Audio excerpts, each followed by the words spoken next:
18 pays ont voté en faveur de la proposition de la Commission européenne, c'est-à-dire 65% de la population, et ils ont donc atteint la majorité qualifiée. 9 seulement s'y sont opposés, avec la France, la Belgique, la Grèce, la Croatie, l'Italie, Chypre, le Luxembourg, et Malte et l'Autriche. Et un seul s'est abstenu, le Portugal. L'Allemagne, c'est elle qui a fait basculer avec sa grande démographie le jeu, parce qu'elle s'était abstenue le coup d'avant. Et puis cette fois-ci, elle a changé de fusil d'épaule, et surtout elle a entraîné avec elle la Bulgarie et la Roumanie, qui étaient d'ailleurs pro-glyphosate, mais voulaient s'abstenir justement parce qu'elle voulait encore prolonger davantage. Bref, l'Allemagne, parce que Angela Merkel n'a plus la nécessité domestique de faire alliance avec les Verts en particulier.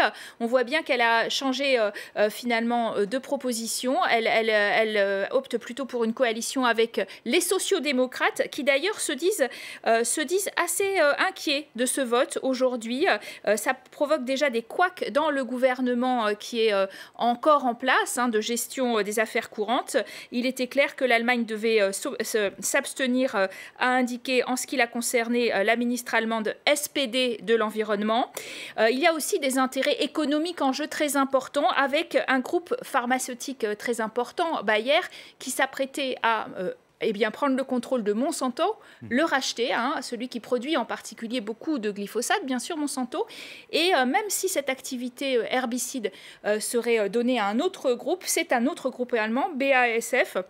Donc il y a bien sûr l'idée de protéger cet écoulement des stocks qui va durer sur plusieurs années, puisqu'on n'a pas trouvé de solution alternative, en tout cas dans la chimie, ni allemande, ni, on le voit bien, américaine, dans ces cas-là.